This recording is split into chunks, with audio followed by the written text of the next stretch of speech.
Meus irmãos, boa noite. Nós vamos dar início ao nosso estudo dessa noite, dando sequência ao estudo sobre os dons espirituais de ministério.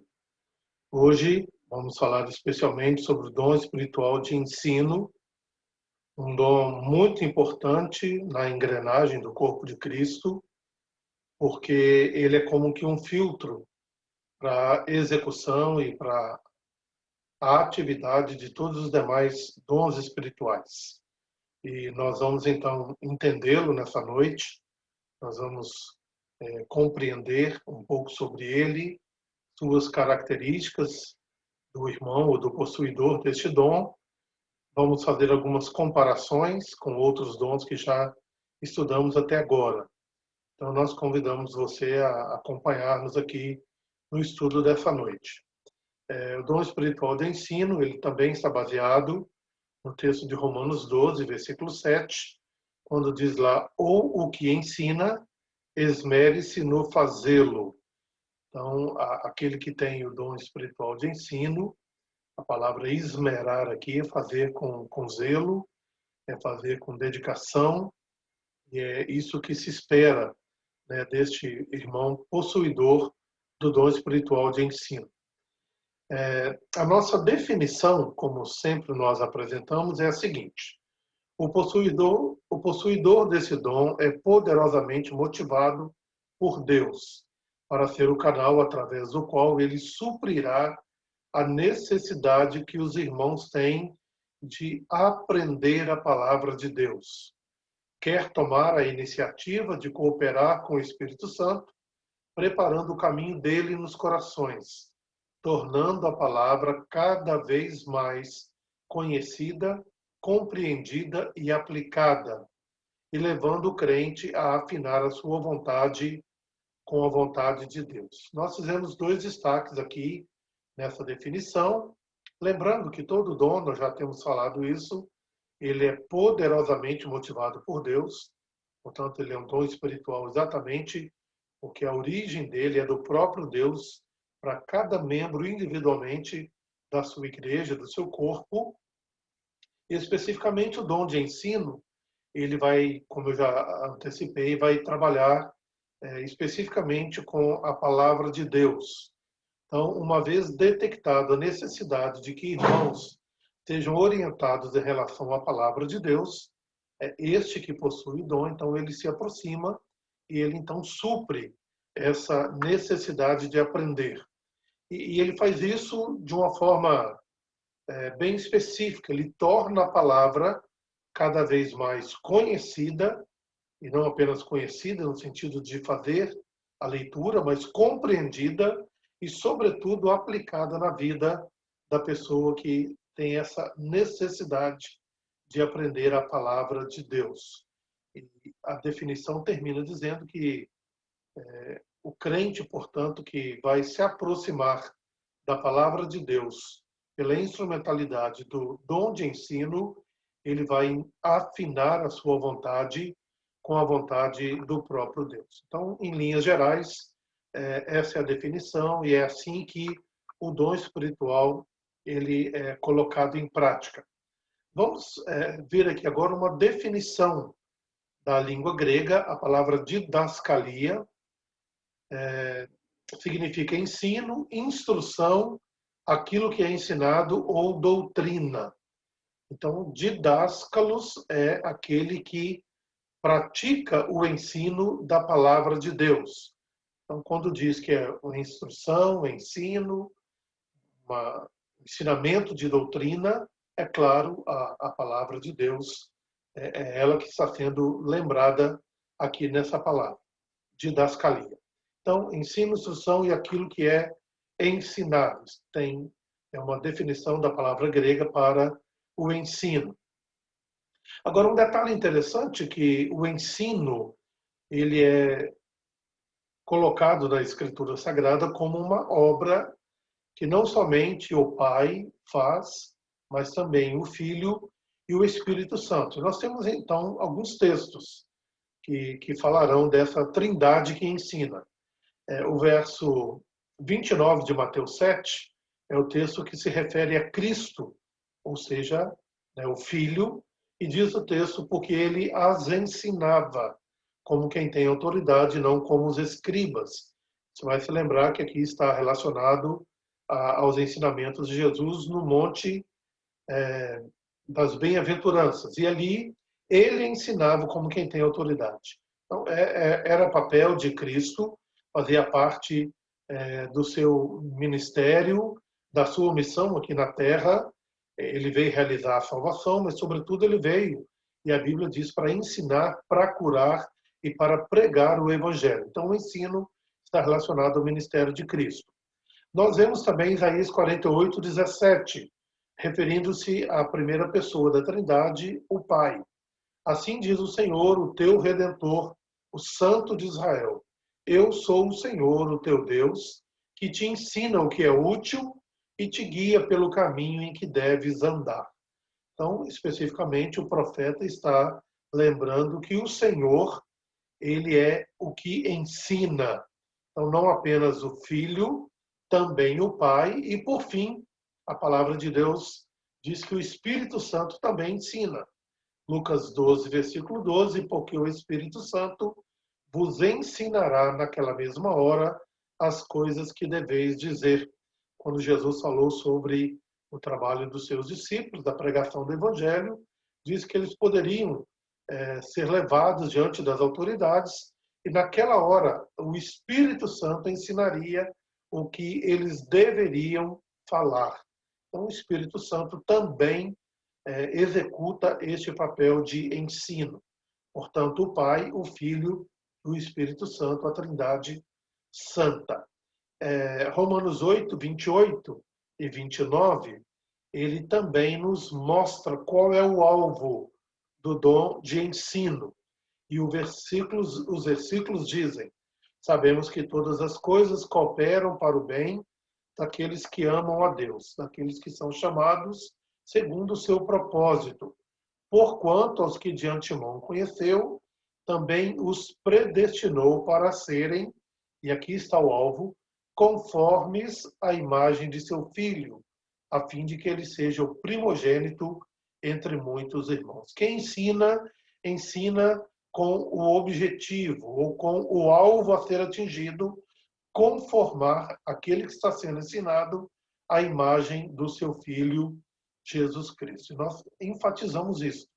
Não é o que o irmão do dom espiritual de ensino acha, mas é o que a palavra de Deus ensina, que de fato vai trazer a conformação da imagem de Jesus na vida daquele que aprende. Quais as características, portanto, desse dom espiritual de ensino? Primeira característica, ele esclarece a palavra de modo atraente e compreensível com aplicações. Geralmente, alguém que tem uma facilidade de explanação da palavra de Deus. Mas ele não é apenas alguém que apresenta a verdade bíblica, mas ele também trabalha com aplicações a respeito deste ensino. Mais à frente, nós vamos ver que, por causa dessa característica de trazer a maior parte das informações, ou a maioria, perdão, das informações sobre a palavra de Deus, ele pode correr o risco de fazer poucas aplicações. Mas, de um modo geral, ele é alguém que não somente ensina, mas também aplica a palavra de Deus na vida daqueles que ouvem. Uma segunda característica, ele procura conhecer tudo sobre um tema bíblico e ensinar a igreja. Então, se, por exemplo, ele vai falar sobre a doutrina do Espírito Santo, ele vai fazer uma busca muito exaustiva.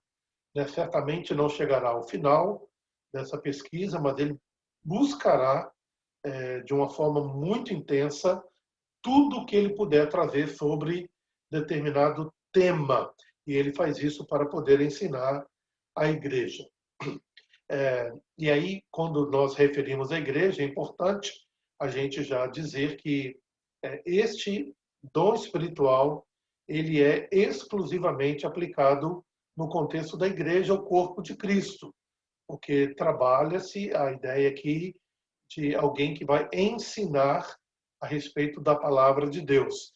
ele pode até fazer isso com pessoas não crentes, mas geralmente o seu campo de atuação ele é na própria igreja, em ministérios que estão relacionados ao ensino. Por exemplo, ele pode participar de uma secretaria de educação cristã da igreja para poder trabalhar com currículos da escola dominical, geralmente alguém que está relacionado a esse tipo de trabalho. Mas veja, a Bíblia é a sua matéria-prima. A palavra de Deus diz que nós temos que ser apegados à palavra. Este irmão ou irmã, certamente alguém apegado à palavra, porque ele faz da palavra a sua leitura diária para poder conhecê-la e ensinar cada vez melhor. Ainda, ele também faz aplicações úteis para o dia a dia dos crentes. Como eu disse anteriormente, ele faz essas aplicações que são úteis para a vida e a conduta espiritual daqueles que estão aprendendo a respeito da palavra. A quinta característica, ele investe tempo em assuntos da palavra ainda não tão claros. Ele valida o ensino com pesquisas. Essa é uma característica muito importante, porque ele não vai gastar o tempo. Na verdade, ele vai investir o tempo em assuntos que ele ainda tem dúvida. Então, ele vai, ao máximo, dirimir todas as dúvidas que possam surgir. E ele faz isso com pesquisa. Então, geralmente, alguém que ao chegar na sua sala ou no seu quarto de estudo, ele está ali com 3, 4, 5 livros abertos, concordâncias bíblicas, quando possível, usando línguas originais para poder trazer de uma forma mais clara o seu ensino. Uma sexta característica, ele tem prazer na pesquisa, que está relacionado com o que a gente já disse, e geralmente tem um longo arquivo mental e escrito. Eu coloquei aqui pastas que não necessariamente são físicas, mas elas podem ser na própria internet, no notebook, mas também um arquivo mental. É alguém que, determinados assuntos, você puxa o assunto, ele tem argumentos e tem coisas a ensinar a respeito daquele assunto. Por quê? Porque a sua mente ela está voltada para este arquivo, para guardar este material que ela busca e também ela tem eletronicamente tudo isso em mãos. Sétima característica, ele questiona e verifica o que lhe é ensinado. Este é um irmão geralmente muito crítico na sua avaliação do que ouve, exatamente pelo fato de que ele mesmo ele busca toda a informação necessária para ensinar. Então, uma vez que ele está ouvindo, ele também questiona isso, né? Ele talvez possa fazer contrapontos ali nesse ensinamento, porque ele realmente tem um arquivo mental, como eu já disse, muito grande a respeito de muitos assuntos da palavra de Deus. Oitava característica, ele gosta de pesquisar o sentido exato das palavras bíblicas. Isso pode ser feito usando a língua original, como eu já disse, mas existem hoje alguns programas de computador que também nos auxiliam nesse sentido exato. Ele vai fazer um trabalho de detetive, procurando a melhor definição daquele assunto ou palavra. Nona característica, ele compara a escritura com escritura.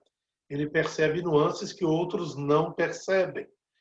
Geralmente, quando você ouve alguém com este dom, você fala, puxa vida, eu não pensei nisso ainda. E é verdade, porque este irmão ele vai procurar, dentro da própria escritura, todos os detalhes relacionados ao que ele ensina.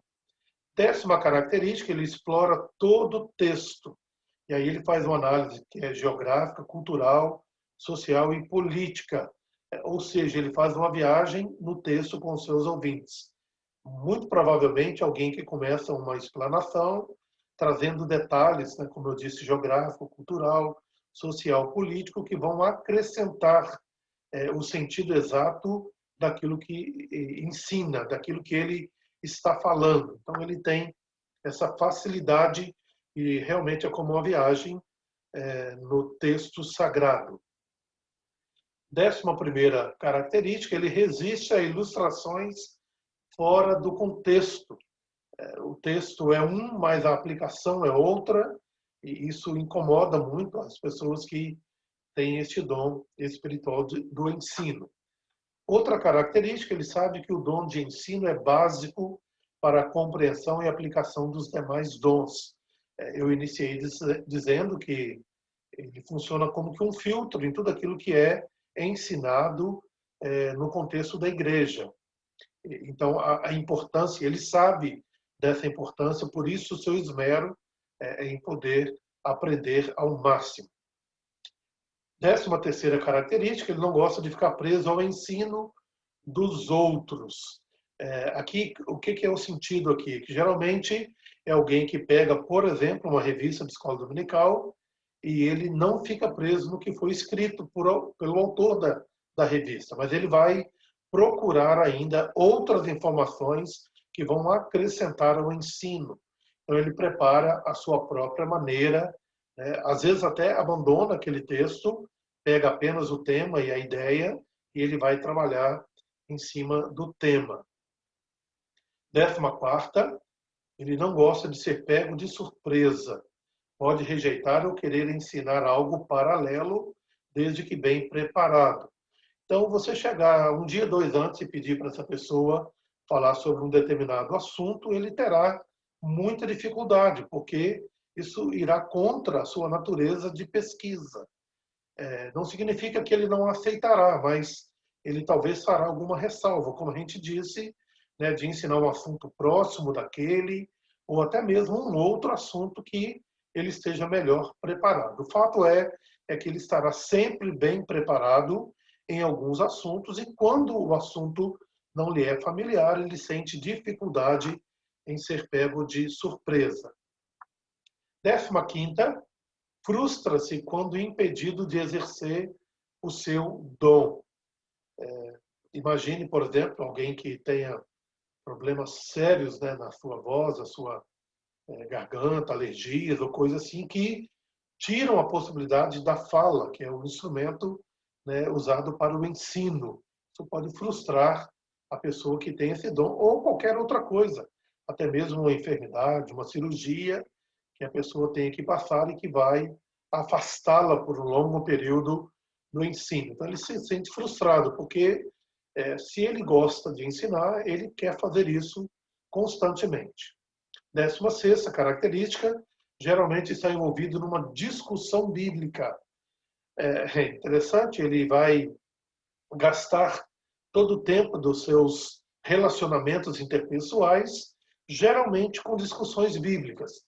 E a discussão está ali entre aspas, exatamente para dizer que não é uma briga, mas falar a respeito de um determinado tema.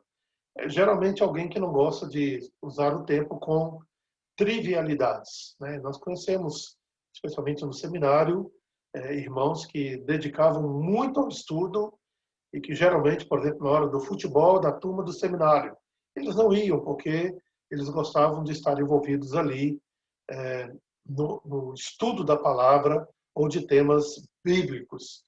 Já ouvi falar também de pastores que iam para a quadra, sentavam do lado com uma cadeira, enquanto a turma jogava o futebol, eles estavam ali envolvidos na leitura de determinado livro. Então, é alguém que está muito envolvido no ensino bíblico, no gosto pelo ensino da palavra de Deus. Não gosta, geralmente, de trivialidades. 17ª característica, ele prefere exercer seu dom com crentes mais maduros. Então, imagine que ele está empolgado na discussão de um assunto, mas ele percebe o desinteresse da pessoa que está com ele. Ele exatamente não terá dúvidas, ele sairá dali e ele procurará irmãos mais maduros que vão se envolver no assunto junto com ele. 18º, ele abre mão de contatos sociais para gastar tempo com estudos. Tem a ver com o que eu disse acima, das trivialidades, mas aqui até mesmo é alguém que gosta de estar recluso para poder estudar mais. Vamos ver, então, diante de todas essas características, quais os erros, riscos e perigos que este irmão ele pode enfrentar. O primeiro delas considerar ineficazes ou desleixados os irmãos que não têm esse dom, mas são professores na igreja. Isso é um problema que pode acontecer de forma recorrente. A pessoa foi colocada como professor, ela está ali ocupando a função e o cargo, contudo, ela não tem o dom de ensino, ela certamente não aplicará, né, muito esforço no estudo como alguém que tem o dom de ensino. Isso pode fazer, então, com que aquele que tenha o dom ache que o irmão é desleixado, ou coisas dessa maneira, estão incapacitados para o ensino. Eu costumo dizer que na igreja tem lugar para todos e que a gente precisa respeitar, né, as condições de cada um. Claro, sem deixar de cobrar que também haja um esforço maior da parte de todos. Um outro erro é não ter paciência em ver lecionar uma pessoa sem o dom. Eu coloquei que deseja retirar-se, porque pode ser realmente, né, dependendo do que estiver sendo passado, essa pessoa vai sair daquele local. Porque é como que trouxesse coceira nos seus ouvidos sem ouvir alguma coisa que nitidamente não foi bem preparada. Então ela pode não ter paciência. E aqui é um perigo, né, que quem tem o dom corre. Um outro perigo é ele omite a aplicação por querer priorizar o ensino em si. Aquilo que nós falamos anteriormente, ele geralmente é alguém que aplica o ensino, mas por gastar tempo com tantos detalhes, ele pode priorizar o ensino em detrimento da aplicação. Certamente a sua mensagem ficará incompleta, né? Ou pelo menos não tão clara na vida dos seus ouvintes. Outro, ser cansativo e enfadonho, ensinando pormenores que não são interessantes. Uma coisa é buscar ao máximo as informações, outra é trazer informações que de fato não vão agregar muita coisa ao ensino proposto. Então ele pode se tornar cansativo e enfadonho. Quinto, frustrar-se por exercer o dom sem preparo. Está dentro daquela perspectiva de um convite de última hora e ele aceita porque quer colaborar, contudo, ele pode sair frustrado do ensino porque ele não se preparou adequadamente, pelo menos segundo o que ele entende ser o melhor. Sexto, um outro perigo, enfatizar um tema bíblico preferido, distorcendo ou exagerando sua importância, conquistando adeptos. Assim, ele terá um público que vai aderir aos seus ensinos, né? Como diz aqui, um ensino bíblico preferido, ele terá adeptos, contudo, ele vai correr esse risco de tratar mais de algumas coisas do que de outras. E aqui ele precisa ter um equilíbrio que é necessário e importante. Sétimo, sentir-se melhor preparado a ponto de sentir orgulho intelectual ou espiritual. Esse, na verdade, é um erro é um perigo, perdão, que todos nós podemos passar por ele em qualquer dom espiritual. Contudo, este, como se trata de ensino, alguma coisa que será compartilhado com outras pessoas, isso pode trazer um orgulho intelectual e pior, né, junto com o intelectual, um orgulho espiritual. Isso não fará bem para o corpo de Cristo. Oitavo, falar a sua versão da verdade e não a versão de Deus. Pode ser que ele faça muito estudo, mas no final das contas ele chegue àquilo que ele acha ser verdade. Quando a verdade de Deus ela deve prevalecer, porque a palavra de Deus é a matéria-prima que deve ser usada. Nono, é ensinar aos outros e ele mesmo não viver o ensino. E esse é um grave perigo, né? O ensino sem autoridade. Texto que fala de Jesus ensinando no monte das bem-aventuranças. Lá no finalzinho diz o texto que as pessoas se admiravam porque Jesus ensinava como quem tem autoridade. Ou seja, o que Jesus falava, ele também fazia. E esse é um perigo que todos nós, na verdade, podemos correr, mas especialmente quem tem o dom de ensino. Pois bem, vimos até agora quais são os erros, perigos que este irmão pode correr, mas também existem concepções errôneas a respeito de quem tem o dom de ensino. Então, nós vamos ver aqui algumas coisas. As pessoas podem considerá-lo vaidoso por usar conhecimentos bíblicos e línguas originais, quando a pessoa tem acesso às línguas originais. Então, as pessoas podem olhar e falar, puxa, fulano quer aparecer. Ele está muito vaidoso com tudo que ele ensina. Né? Pode ser verdade? Pode, mas pode ser também uma interpretação equivocada da minha parte para aquele irmão. Mas essa é uma concepção errônea que nós, que não temos o dom, precisamos evitar. Segundo, dizer que o nosso irmão ele é autoconfiante, exatamente pelo fato de ele se preparar muito. Então, ele se torna confiante não em si mesmo, mas naquilo que ele preparou para aquele momento. Então, ele se estriba nessa confiança e as pessoas podem entender isso de forma equivocada também. Outro, podemos considerá-lo exagerado por supervalorizar o ensino. Então, ao passo que alguns podem falar, não, tá bom assim, deixa do jeito que está, vamos tocar desse jeito. Quem tem um dom de ensino, ele vai valorizar este ensino e aí ele pode ser chamado de exagerado, né? Exagerado demais, apegado demais à palavra, se é que a gente poderia ser apegado demais à palavra. Mas é uma interpretação equivocada. Quarto, podemos considerá-lo detalhista, exatamente por querer um ensino eficiente, que contém muitas informações a respeito do tema tratado. Outro, podemos chamá-lo de antissocial, porque ele é alguém que prioriza o ensino. Eu citei o exemplo aqui de pastores que iam para o lado da quadra, do futebol, mas não jogavam. Alguém pode dizer, fulano é antissocial, ele não se mistura conosco, mas precisamos entender essa característica importante para quem tem o dom de ensino, que é o isolamento para o aprendizado maior. Sexto, a gente pode considerá-lo inovador por apresentar temas não muito conhecidos dos irmãos. Eu costumo ler isso aqui e dizer que o problema não está propriamente no irmão que apresenta o tema, mas o problema está nos demais que não conhecem esse tema. Então, esse é um erro, da gente imaginar que esse irmão ele é inovador, porque ele fala de assuntos que a gente ainda não atentou para eles.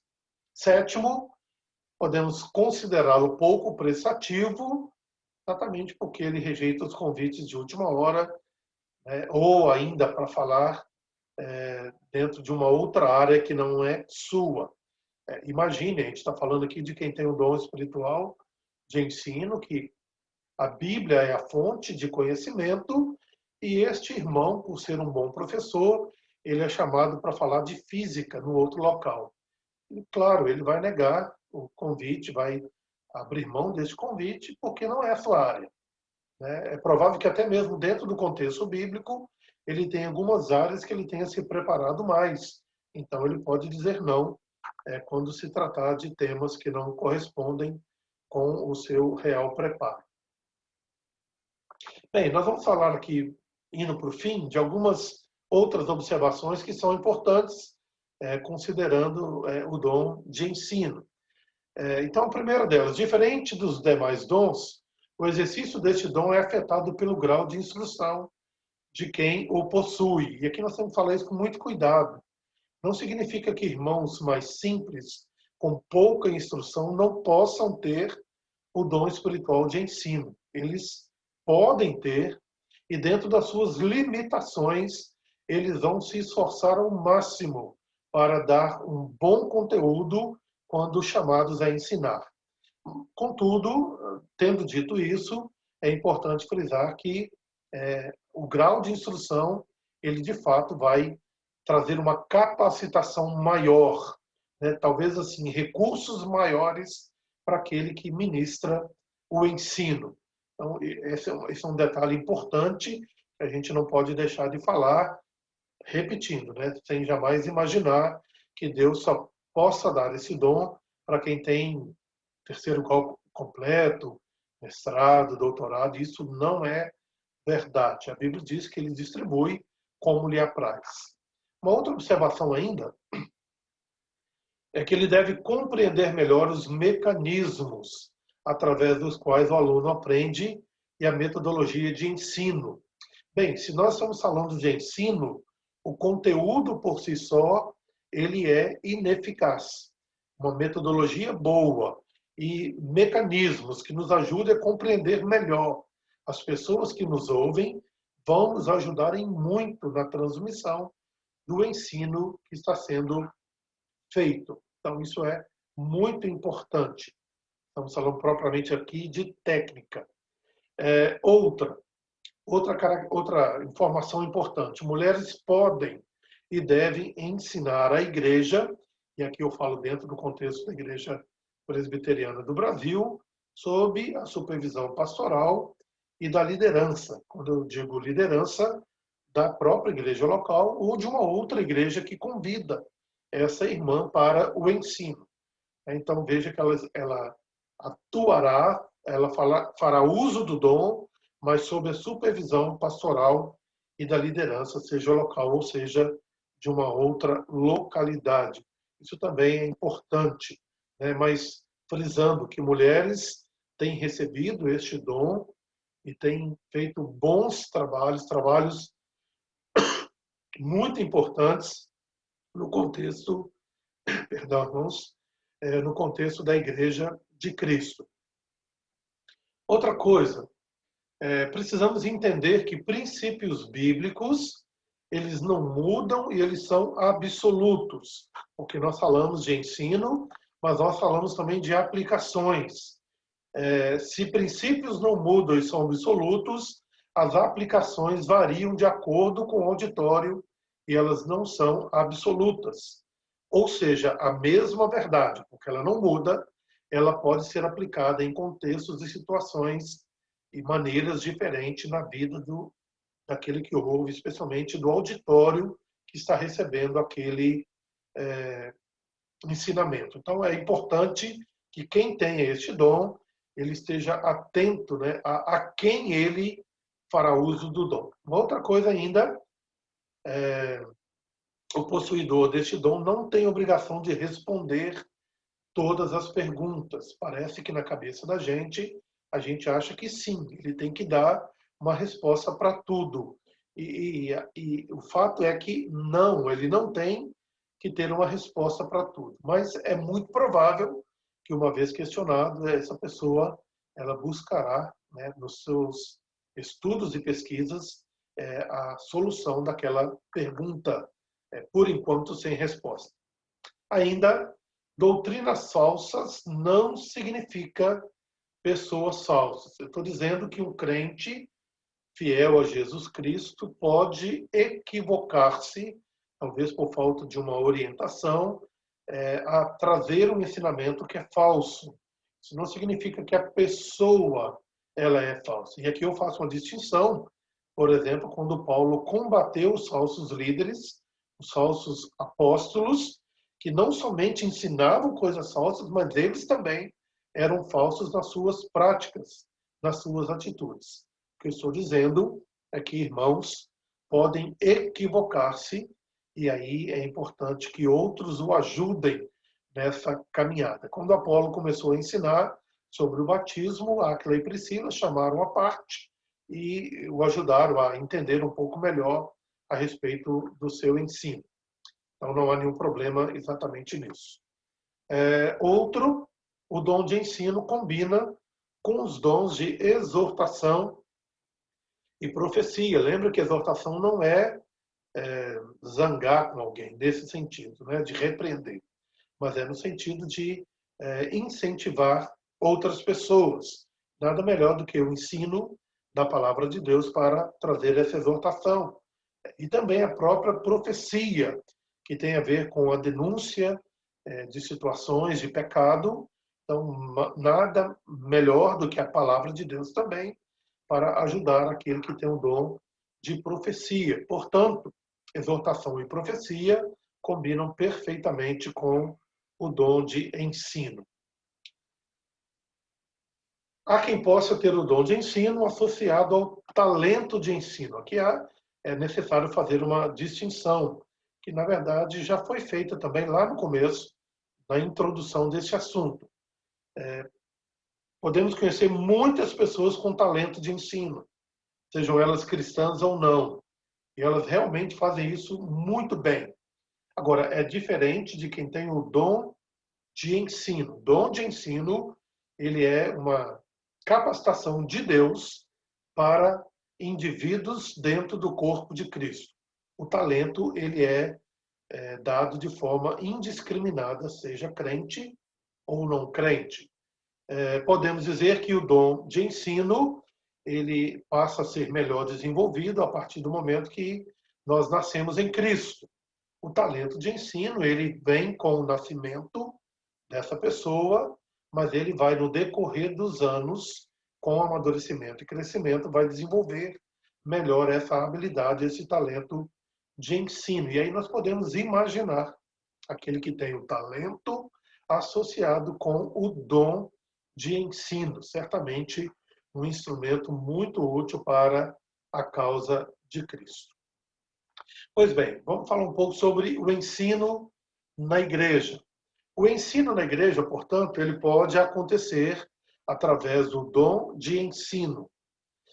Ele também pode acontecer por pastores e presbíteros. 1 Timóteo 3,2 nos fala a respeito dessas atribuições de quem é chamado ao presbiterato, alguém que saiba ensinar. Contudo, e aqui nós precisamos fazer uma ressalva também, que podemos sim, e são normais, pastores e presbíteros que não tenham o dom de ensino. Foram chamados para aquele propósito, devem se esmerar nesse propósito, mas não receberam o dom de ensino.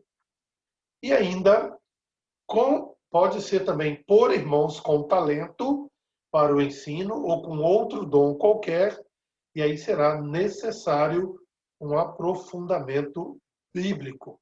Estou dizendo que o ensino pode ser ministrado por irmãos que tenham talento dentro da igreja, não necessariamente ele tenha especificamente o dom de ensino, mas ele tem talento para isso e não tem o dom de ensino, mas tem outros dons espirituais. Claro, ele pode ser também um instrumento para o ensino na igreja e, é claro, ele terá que ter um esforço maior, um aprofundamento bíblico para o ensino das Escrituras.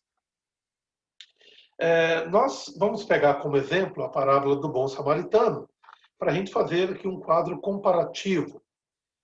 E aí, como que, diante da situação, a parábola do bom samaritano conta a história de um homem que foi espancado, foi roubado, foi deixado caído à beira da estrada, passaram o sacerdote, o levita, e por fim o samaritano que o socorreu, esteve com ele, cuidou dele, levou para uma hospedaria, ali pagou o tratamento e disse que, caso houvesse outro gasto, ele faria o pagamento final.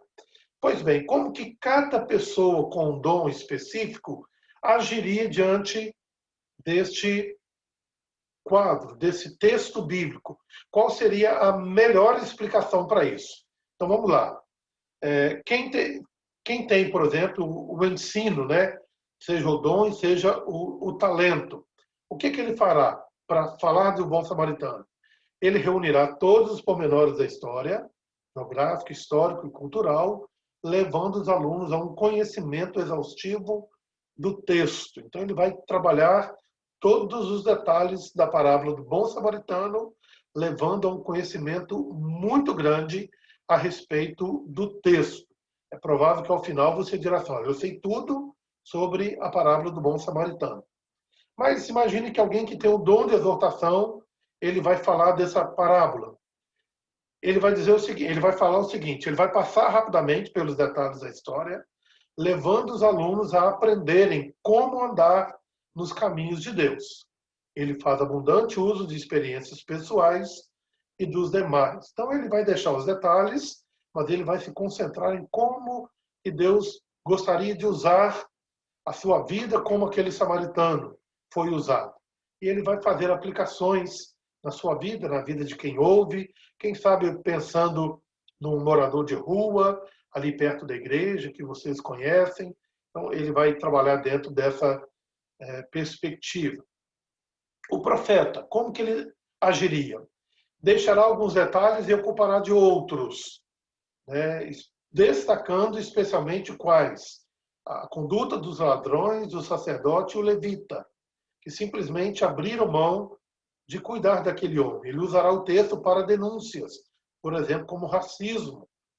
Então, ele vai usar todo o texto do bom samaritano para destacar essas denúncias contra racismo, contra a má conduta, e ele vai colocar o dedo na ferida, como a gente disse, dentro desses temas retirados cuidadosamente do texto.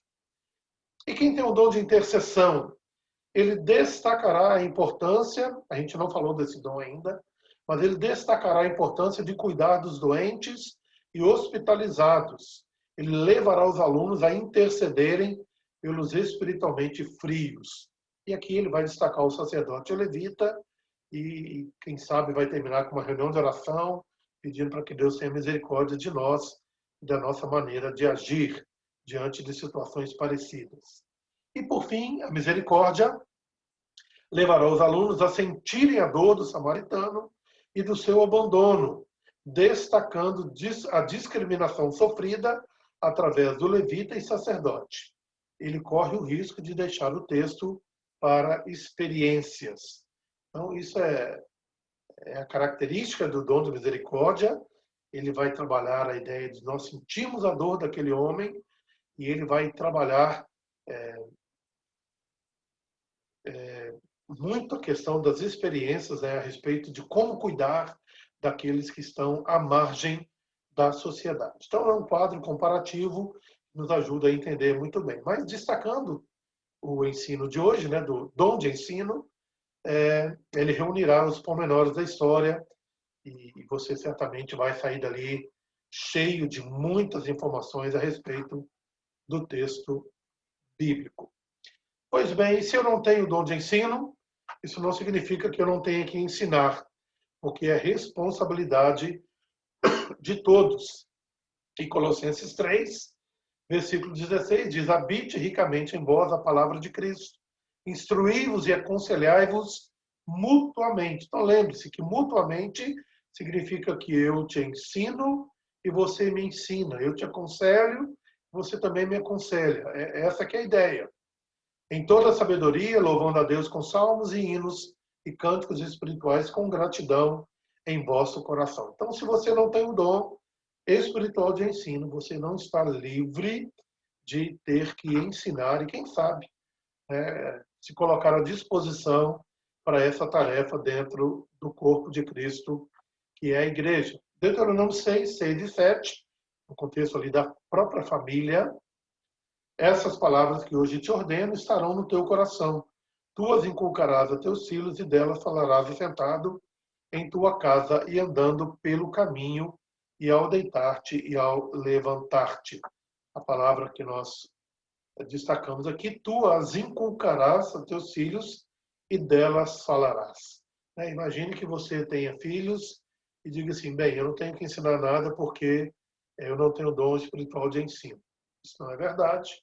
Não dá certo, e Deus requer que você, pai, que você, mãe, ensine dentro do seu lar a respeito da vontade do Senhor, do caminho do Senhor e da vontade do Senhor nosso Deus. Nós estamos chegando aqui ao final do nosso estudo desta noite, e hoje de uma forma diferente, os irmãos sabem muito bem qual o motivo. Estamos disponibilizando pela internet o nosso estudo, e a nossa oração é que Deus te abençoe e que você tenha aprendido um pouco mais nesta noite. Se você tem esse dom, esmere-se de ser o melhor, ou de fazer o melhor para colocar em prática esse dom espiritual. E se você não o tem, que você também se esforce em colaborar com o ensino, seja em casa, na igreja e onde o Senhor te conceder. Que Deus te abençoe, que Deus te ajude e que Ele possa completar toda essa palavra ao nosso coração. Deus abençoe.